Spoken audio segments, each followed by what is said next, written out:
तो भोले बाबा ने कहा देवी ये जो इकार है ये देवी आपका वाचक है।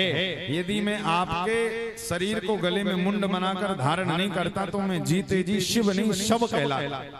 आज मैं शिव तभी हूं जब शक्ति आपके साथ हूं। आप सती रूप में भले नहीं थी किंतु आपके मुंड बनाकर मैं शक्ति को प्राप्त करके शिव कहलाए। तब पार्वती ने कहा प्रभु ऐसा हुआ कैसे कि जब मेरे बिना आपका कोई अस्तित्व नहीं तो फिर मैंने इतने शरीर त्यागे और आज तक आपने कोई शरीर नहीं त्यागा। भोले बाबा ने कहा देवी मैंने उस अमर कथा को सुन रखा है जिस कथा को सुनने के बाद व्यक्ति मरता तो है किंतु मरने के बाद फिर दोबारा जन्म नहीं लेता, अखंड रूप से श्री राधा गोविंद के चरणों में वास कर लेता। पार्वती ने कहा नाथ ऐसी कथा तो मैं भी सुनना चाहूंगी। भोले बाबा ने कहा कैलाश पर्वत पर नहीं, यदि कथा सुनना है तो चलिए कहां पर, अमरनाथ की गुफा में। आप सब जानते ना अमरनाथ की यात्रा बड़ी कठिन है।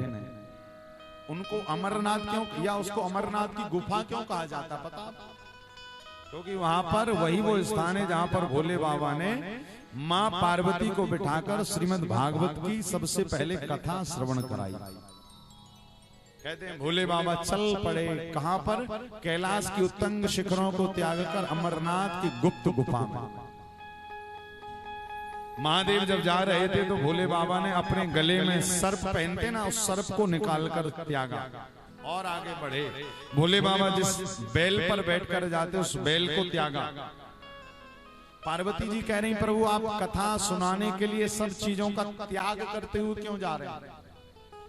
भोले बाबा कह रहे हैं देवी जब कथा में जाया जाता ना या कथा सुना जाता है तो बहुत सारा भार दिमाग में लेकर नहीं बैठा है, क्योंकि बहुत सारे काम लेकर कथा में बैठेंगे ना तो कथा समझ में नहीं आएगी। इसी कारण भोले बाबा ने सर्प को त्यागा, बैल को त्यागा, फिर भोले बाबा कथा में प्रवेश किए।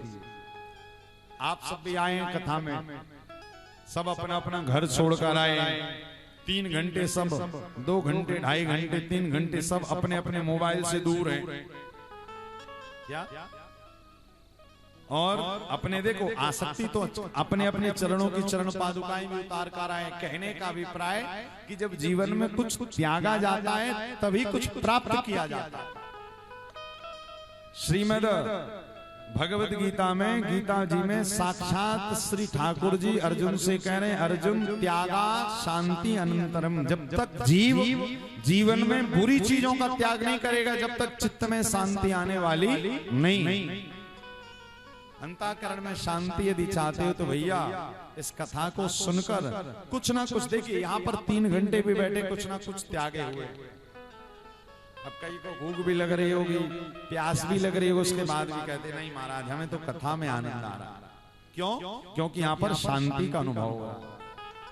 और जब आज आपने आरती गाई तो आरती में भी ये शांति गीत पावन पुनीत पापों को मिटाने वाला हरि दर्श कराने वाला, हरि दर्श कराने वाला। ये क्या है? ये सुख करणी ये दुख हरिणी श्री मधुसूदन की आरती, श्री भागवत भगवान की है आरती। तो यहाँ पर भोले बाबा अमरनाथ की गुफा में प्रवेश किए। भगवान देवादिदेव महादेव बैठे, बगल में पार्वती जी को बिठाया और कहा देवी अब जो कथा मैं सुनाऊंगा ना उसको भाव से सुनिएगा, बड़ी चमत्कारी कथा है।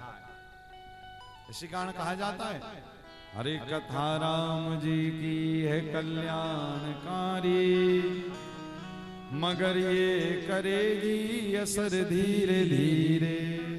भोले बाबा बैठे श्रीमद् भागवत की कथा में प्रवेश करने के पहले उस परम धन को याद किया।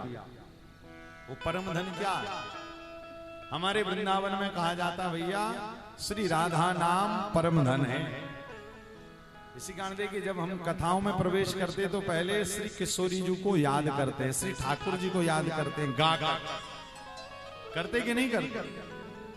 तो यहां पर भी श्री भोले बाबा कथा में प्रवेश किए, पार्वती जी का मन लग जाए, इसी कारण श्री राधा राम, अरे हमारो धन राधा, श्री राधा श्री राधा। देखो भैया, ये भगवान की कथा परम धन है। क्यों?